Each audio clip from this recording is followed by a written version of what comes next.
ganda yung mahambag kung tamong kaganaw na ahi ko'y tubag-hugatan, ami katutubong ay ta. Kaya pag-ahi ko, siyempre Pangulo nin sa mahanawon, ingatan nin lakas, lubos na alyansa ng mga katutubong ay ta ng Sambales.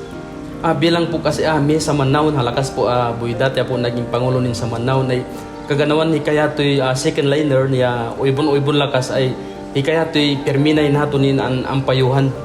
Kumbaga dapat kilalanin mo na o kilalanin yung identity ng pagka-aita para yun ang simulan. Uya ba ito tutungan naon nin bilang mihi o aita. Kasi pag among balay sarili mo, ay umunin nato'y among tanda o hinuka o anilay mo.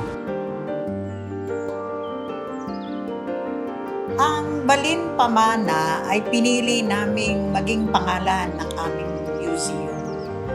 Balin is ay mother tongue. Ibig sabihin, bahay. So kung sa Tagalog, ang Balin Pamana ay bahay pamana.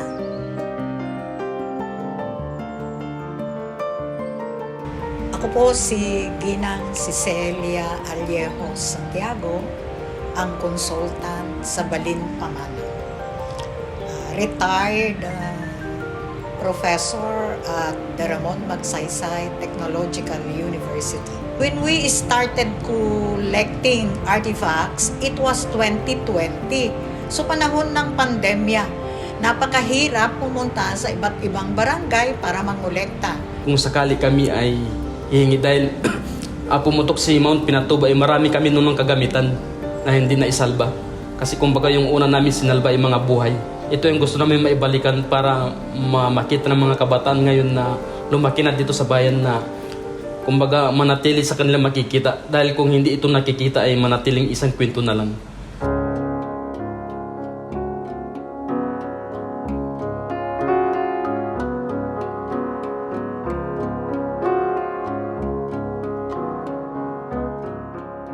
Miniting din namin ang mga senior citizens kasi nga doon sa mga kasaysayan na wala tayong historical accounts na makukuha, yung mga matatanda sa bawat barangay, pwede natin silang pagkuhanan ng mga datos. Isa sa mga pinuntahan namin the first week na we were collecting artifacts ay doon sa bahay ni former Mayor Juan Corom. Actually, yung tapayan, nasa labas na yun nauulan-ulanan na yun. Parang balak na yatang pagtaniman ng bougainvillea. May napakagandang historical account, yung tapayan, yung gripo. Alam mo ano yung very important historical account? Nakainom ng tubig doon ang former President Ramon Magsaysay.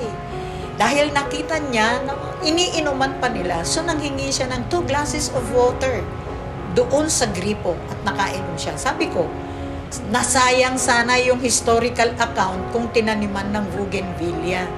Tapos, ibigay nyo na po sa amin at kami na ang mag-aalaga. Hindi lang tayo ang may alam, kung hindi lahat ng taong bibisita sa Balin Pamana.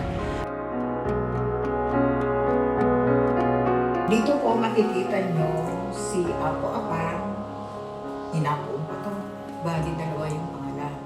Pero sa ibang lugar, Nuestra Señora de la Paz y Buen Viaje ang tawag sa kanya. Napaka-miraculous ng imahe ng ating Mama Mary.